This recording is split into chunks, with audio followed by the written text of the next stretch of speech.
चलिए बच्चों, फिर से एक बहुत बढ़िया सा क्वेश्चन आया हुआ। ₹8,000 amounted to ₹12,500 in 2 years with certain rate of interest. Find amount after 3 years. 8,000 रुपये एक निश्चित ब्याज की दर से 2 वर्षों में, 8,000 रुपये एक निश्चित ब्याज की दर से 2 वर्षों में 12,500 रुपये हो जाते हैं, तो 3 वर्ष में ये धनराशि कितनी हो जाएगी। चलिए देखते हैं बच्चों। फार्मूला क्या होता है, A इक्वल P 1 + R/100 की पावर n। अमाउंट कितना दिया है 12,500, तो यहाँ पर हो गया 12,500 इक्वल प्रिंसिपल कितना है 8,000 into 1 plus rate of interest हमें नहीं पता है, तो R/100 की पावर n। n की वैल्यू क्या है 2 years, मीन्स n की वैल्यू क्या रख देंगे 2। सॉल्व करिए। 2 0 2 0 तो ऐसे कैंसिल। अब 5 से डिवाइड करेंगे बच्चों तो कितना हो जाएगा 25। 5 से बच्चों इसको डिवाइड करेंगे कितना हो जाएगा 16। तो ये 25/16 हो जाएगा। क्या हो जाएगा 25/16 इक्वल 1 + R/100 का स्क्वायर हो गया। अब 25 ये 5 का स्क्वायर होता है, ये 4 का स्क्वायर होता है, तो ये 5/4 का स्क्वायर हो गया इक्वल क्या हो गया 1 + R/100 का स्क्वायर हुआ ना। अब बच्चों देखो यहाँ पर भी पावर 2 है, यहाँ पर जब पावर सेम होती है तो बेस सेम हो जाता है। इधर का बेस क्या है 5/4, इधर का बेस क्या है 1 + R/100 है ना। इट मीन्स 1 + R/100 इक्वल क्या हो जाएगा 5/4। क्या बताया, जब बेस सेम होते हैं तो पावर सेम हो जाती है, अगर पावर सेम है तो बेस सेम हो जाते हैं। यहाँ पावर सेम है, यहाँ पर भी पावर 2 है, यहाँ पर भी पावर 2 है, तो ऐसे में बेस सेम हो गया। इसका बेस है 5/4, इसका बेस है 1 + R/100, तो 1 + R/100 इक्वल क्या हो गया 5/4। तो इससे R/100 की वैल्यू क्या हो जाएगी, R/100 इक्वल हो जाएगा 5/4 - 1। तो ये हो जाएगा 5/4 - 1 मतलब 5 - 4 मतलब 1/4। तो बच्चों R/100 की वैल्यू क्या हो गई, R/100 की वैल्यू आ गई 1/4। तो इससे 4R इक्वल हो जाएगा 100, तो इससे R की वैल्यू क्या आ जाएगी 25। मीन्स रेट ऑफ इंटरेस्ट कितना आ गया 25%। जहाँ पर ये क्वेश्चन में बोला गया था एक निश्चित ब्याज की दर से, तो वो ब्याज की दर हमको पता चल गई। वो ब्याज की दर बच्चों क्या है 25% पर एनम। और जब ब्याज की दर हमको पता चल गई 25% पर एनम है, तो कह रहा था 3 साल में कितना हो जाएगा ये अमाउंट। ठीक है, तो अब फिर से वही फार्मूला लगा देंगे। Now A equal P 1 + R/100 की पावर n। 3 साल के लिए पूछ रहा है, तो A अमाउंट पूछ रहा है, प्रिंसिपल हमारा कितना है 8,000 into 1 plus rate of interest कितना आ गया बच्चों 25/100, पावर क्या कर देंगे 3। तो ये हो जाएगा A इक्वल 8,000 इंटू 25 से डिवाइड करेंगे 4, 4 एकम 4 1 5, 5/4, 5/4 का क्यूब हो गया। तो A इक्वल 8,000 इंटू 5 का क्यूब क्या होता है बच्चों 125, और 4 का क्यूब क्या होता है 64 होता है ना। सॉल्व करेंगे 16 से डिवाइड किया 16 चौको 64, 16 से डिवाइड किया 16 85 500 हुआ। अब 4 से और डिवाइड कर देंगे तो कितना हो जाएगा 125। मीन्स फाइनली क्या आ गया A इक्वल 125 इंटू 125 ये आ गया। बस इसको सॉल्व कर लेना है। तो देखो 125 5 जा 125 पंचे 625, 625 मतलब क्या आ गया 5, 62 बचा। 125 इंटू 250 होता है, 250 पे 62 जोड़ेंगे तो 312 आ जाएगा, मीन्स 31। 125 से कम 125 और 31 जोड़ेंगे तो 156 आ जाएगा, 15,625। तो ये 3 साल के बाद जो अमाउंट हमारा आएगा वो कितना हो जाएगा, मिश्र धन कितना हो जाएगा 15,625 रुपये। तो देखा बच्चों किस तरीके से हम लोग यहाँ पर क्वेश्चंस को सॉल्व करते हैं। बहुत आसान है, बहुत मुश्किल नहीं है, बहुत अच्छे तरीके से हम लोग यहाँ पर क्वेश्चंस को सॉल्व कर सकते हैं। हर बार बदल के आ रहा है क्वेश्चन, आपके सामने नए क्वेश्चन आ रहे हैं, हर बार कुछ ना कुछ चेंज हो रहा है, इसलिए चेंज हो रहा है कि आप हर टाइप के क्वेश्चन को, ज़्यादा से ज़्यादा टाइप के क्वेश्चंस को आप सीख पाएँ, समझ पाएँ, और उम्मीद करते हैं कि बहुत बढ़िया तरीके से आपको चीज़ें समझ में आ रही होंगी, कहीं कोई प्रॉब्लम नहीं। तो इस क्वेश्चन में हमने क्या किया वो आपने एक एक चीज़ बहुत अच्छे से समझ ली होगी। और कैसे जो रेट ऑफ इंटरेस्ट हमें नहीं पता था, वो हमने सबसे पहला काम क्या किया, रेट ऑफ इंटरेस्ट पता कर लिया।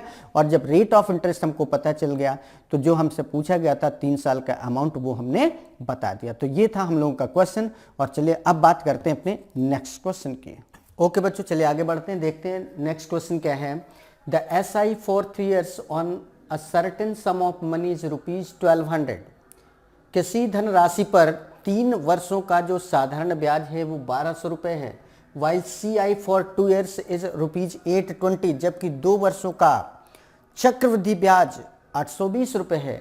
Then find CI for 4 years for same principal and same rate of interest. तो 4 वर्षों का चक्रवृद्धि ब्याज क्या होगा इसी धनराशि पर इसी ब्याज की दर से। देखिए बहुत बेहतरीन क्वेश्चन है। एक जगह दिया है 3 years, फिर एक जगह दिया है 2 years, एक जगह दिया है 4 years, है ना। कह रहा है 3 साल का साधारण ब्याज इतना है, 2 साल का चक्रवृद्धि ब्याज इतना, और 4 साल का चक्रवृद्धि ब्याज पूछ रहा है। बड़ा सा मतलब ऐसा क्वेश्चन है, 2, 3, 4 अलग अलग सब जगह दिया है। 2 years भी आ रहा है, 3 years भी आ रहा है, 4 years भी आ रहा है। ऐसे क्वेश्चन बहुत कम देखने को मिलते हैं। पहले क्वेश्चन समझ में आया कि नहीं आया। 3 साल का साधारण ब्याज बच्चों कितना दिया है, 1200 रुपीज किसी निश्चित धनराशि पर, और 2 वर्षों का जो चक्रवृद्धि ब्याज दिया है वो कितना दिया है, 820 रुपए। तो 4 वर्षों का चक्रवृद्धि ब्याज क्या होगा। देखिए एक बात बताओ, जब सिंपल इंटरेस्ट हमने बताया था तो वहां पर बताया था सिंपल इंटरेस्ट साधारण ब्याज वो ब्याज होता है जो बिल्कुल समान रूप से मिलता है। तो 3 साल का साधारण ब्याज अगर 1200 रुपए है तो इसका सीधा सा मतलब फर्स्ट ईयर पर भी 400 रुपये ब्याज मिला होगा, सेकेंड ईयर पर भी 400 मिला होगा, और थर्ड ईयर पर भी 400 रुपये मिला होगा। ये हम बात किसकी कर रहे हैं, SI की, साधारण ब्याज की, सिंपल इंटरेस्ट की। सिंपल इंटरेस्ट अगर 3 वर्षों में 1200 रुपये, 3 वर्षों में 1200 रुपये, इसका मतलब हर साल 400 रुपये, पहली साल भी 400, दूसरी साल भी 400, तीसरी साल भी 400 रुपये, क्योंकि साधारण ब्याज बिल्कुल बराबर मिलता है। तो ये तो हो गई SI की बात। लेकिन जब 2 साल का चक्रवृद्धि ब्याज की बात कर रहे हैं तो अगर हम SI 2 साल की बात करें तो फर्स्ट ईयर पर 400 ब्याज मिला, सेकंड ईयर पर भी 400 ब्याज मिला, 2 साल में 800 रुपये ही ब्याज बन रहा है, जबकि चक्रवृद्धि ब्याज कह रहा है कितना है, 820 रुपये। 800 से 20 रुपये ज़्यादा, मतलब 20 रुपये और एक्स्ट्रा मिल रहे हैं। ये जो एक्स्ट्रा मिल रहा है ये CI में क्या होता है, ब्याज पर ब्याज मिलता है, मतलब ये जो 20 रुपीज मिल रहे हैं वो 400 रुपये पर मिला हुआ ब्याज होगा। 400 रुपये पर 20 रुपये ब्याज मिल रहे हैं, 400 रुपये पर 20 रुपये, तो 20 रुपीज का इंटरेस्ट मिल रहा है, 20 रुपये का ब्याज मिल रहा है कितने पर, 400 पर। तो रेट ऑफ इंटरेस्ट क्या होगा, इनटू परसेंटेज में चेंज करने के लिए मल्टीप्लाइड बाय 100 करेंगे तो 5%। तो हमें एक चीज पता चल गई कि ब्याज की दर क्या है, 5%। रेट ऑफ इंटरेस्ट बच्चों यहां से क्या निकल के आया, 5%। गॉट इट, मेरी बात समझ पा रहे हैं आप। देखिए 2 साल का अगर हम SI की बात करें तो 400 और 400 कितना होगा, 800 रुपये। लेकिन यहाँ पर बोल रहा है कि 2 साल का चक्रवृद्धि ब्याज 820 रुपये, तो 20 रुपये ज़्यादा हो रहे हैं। 20 रुपये ये ज़्यादा हो रहे हैं, क्यों, क्योंकि यहाँ पर ब्याज पर भी ब्याज मिलता है। इसका मतलब ये जो 20 रुपये एक्स्ट्रा हो रहे हैं वो 400 रुपये पर 20 रुपये ब्याज मिले होंगे। तो 20 रुपये का ब्याज मिल रहा है कितने पर, 400 पर। इसको परसेंटेज में चेंज कर लिया तो कितना आ गया, 5%। तो हमें रेट ऑफ इंटरेस्ट पता चल गया क्या है, 5%। और जब रेट ऑफ इंटरेस्ट पता चल गया 5% है तो आगे 4 साल का निकालना है, निकाल लेते हैं। स्लैब मेथड तो आपने पढ़ा है, इतना तो मिलेगा ही मिलेगा। यहाँ पर इस पर भी ब्याज मिलेगा, इस पर भी ब्याज मिलेगा। तो 400 को 5%, 20 यहाँ पर हुआ, 20 यहाँ पर हुआ, तो 20 कितना हो गया, 40।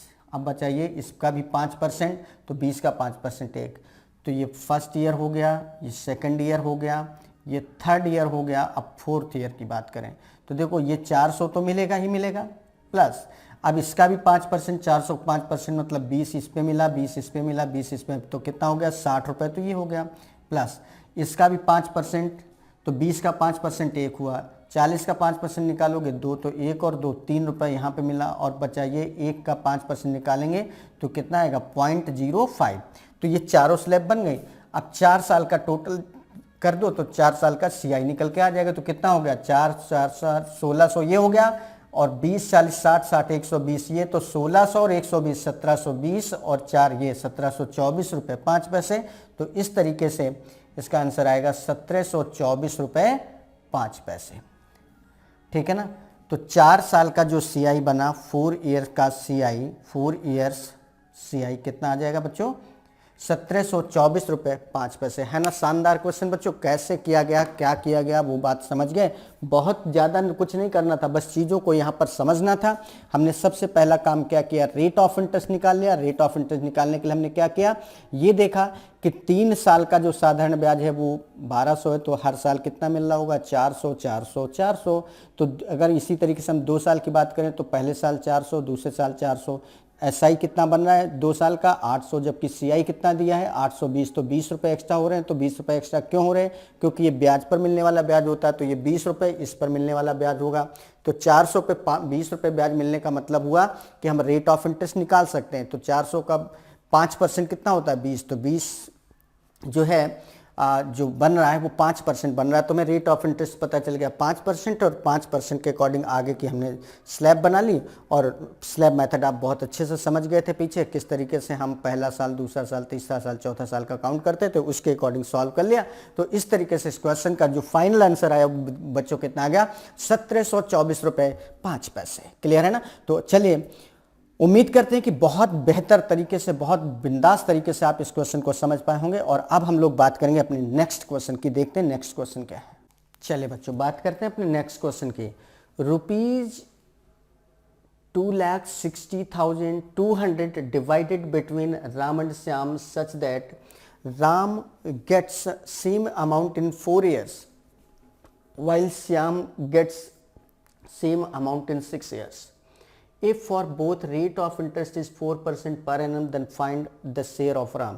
कह रहा है कि 2,60,200 रुपये हैं कुल, इनको राम और श्याम के बीच में इस प्रकार से बांटा गया है कि राम को 4 साल में जितनी धनराशि प्राप्त होती है, श्याम को उतनी ही धनराशि 6 वर्षों में प्राप्त होती है।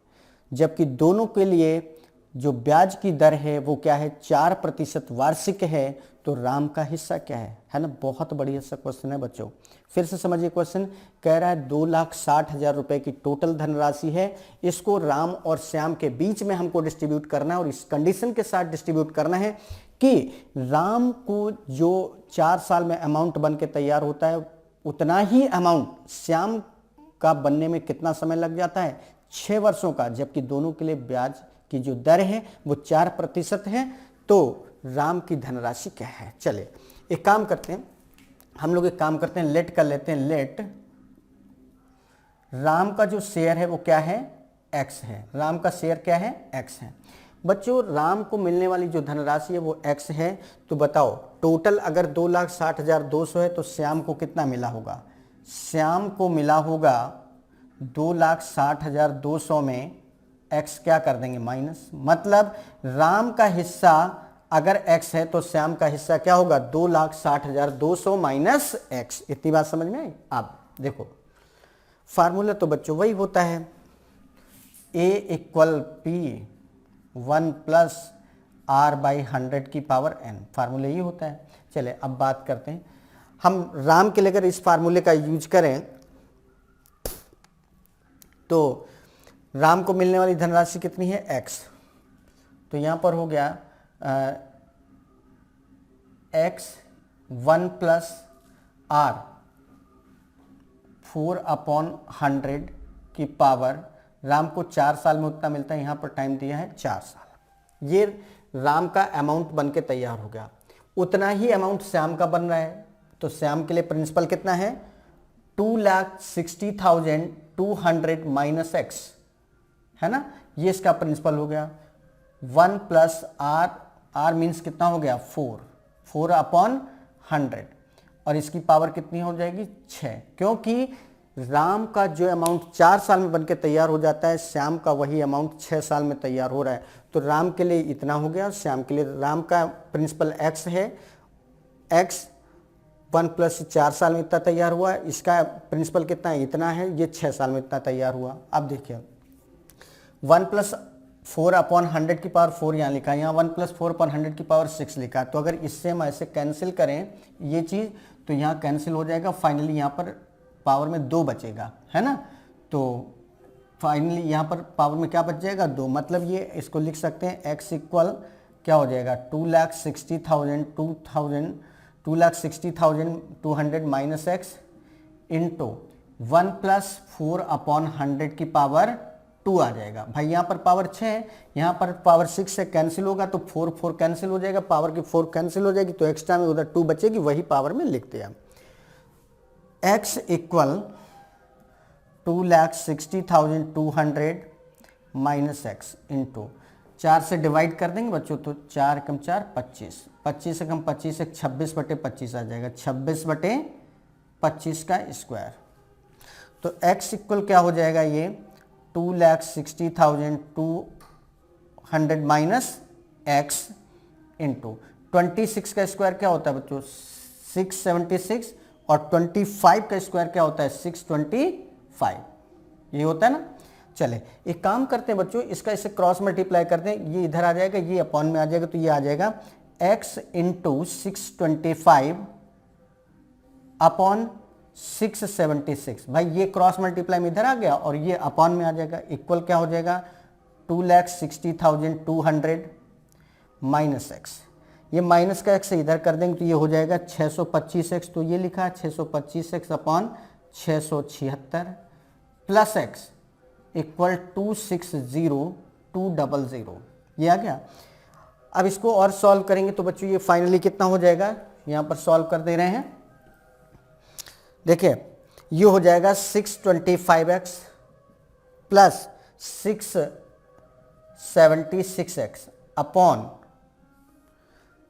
676, यही होगा ना, इक्वल 2,60,200 हुआ। इसको जरा ऐड करो, 5 6 11 means 1, 2 7 9 1 10, 7 7 6 13, 1301x 1301x upon 676 equal 260,200।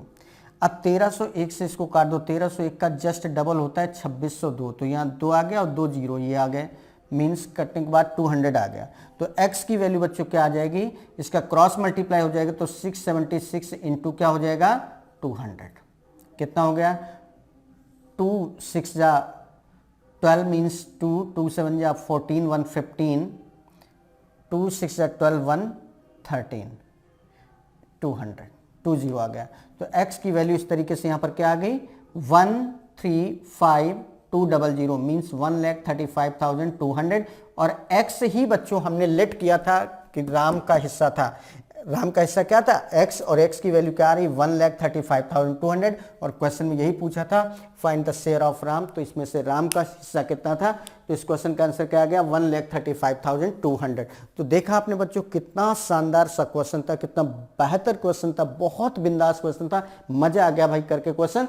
और एक एक चीज यहाँ पर आपके सामने क्लियर, हमने क्या किया था कि जो 2,60,200 था इसको 2 भागों में इस तरीके से बांटना था कि राम को जितना भी पैसा मिला, राम के हिस्से में जितना भी पैसा आया वो 4 साल में बन के उतना ही तैयार होता है जितना श्याम को मिला था वो 6 साल में बन के तैयार होता है, ठीक है ना।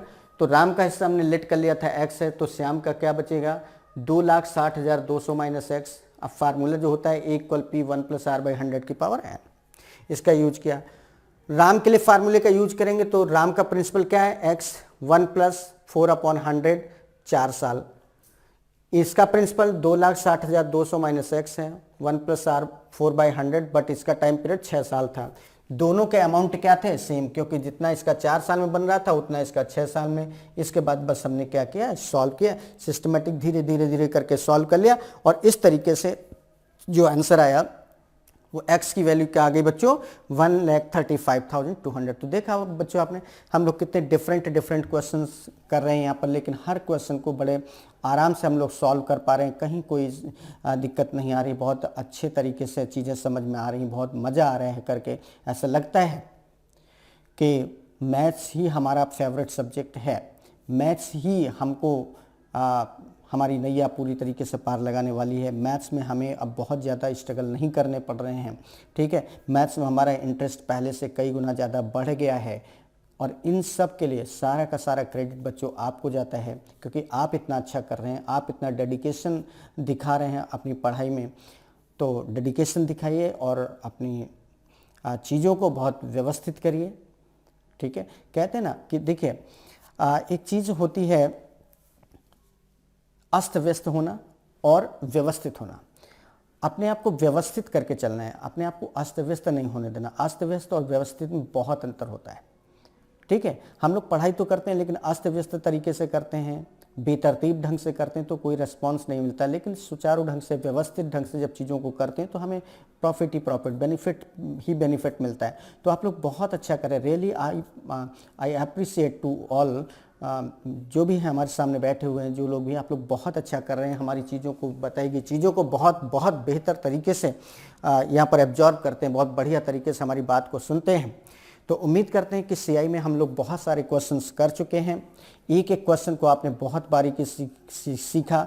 जो हमने शुरुआत के 3-4 सेट क्वेश्चंस के लिए थे, जहाँ पर सीआई कैलकुलेट करना था, प्रिंसिपल दिया था, रेट ऑफ इंटरेस्ट अलग अलग दिए थे। हमने रेट ऑफ इंटरेस्ट फ्रैक्शन वाला भी लिया, हमने डेसिमल वाला भी लिया, हमने नॉर्मल नंबर का भी लिया, फिर हमने डिफरेंस से रिलेटेड क्वेश्चन बताया, फिर हमने बीच में 1-2 क्वेश्चन मिक्स्ड या मिसलेनियस भी लाए। फिर हम एक तरीके का ये भी क्वेश्चन ले आए जहाँ पर शेयर वाला क्वेश्चन पूछ दिया जाता है कि 2 लोगों का शेयर, 2 लोगों के बीच में पैसा बांटा जाता है, एक के लिए इतने साल में अमाउंट तैयार होता है, उतना ही अमाउंट बनने में दूसरे को इतना टाइम लग जाता है। मतलब कहने का ये है कि कई तरीके के क्वेश्चंस हम आपके बीच में लाए और उम्मीद करते हैं कि सारे टाइप के क्वेश्चंस को आपने बहुत बहुत बढ़िया तरीके से सीखा होगा। तो चलिए अब हम लोग बात करते हैं अपने नेक्स्ट क्वेश्चन के।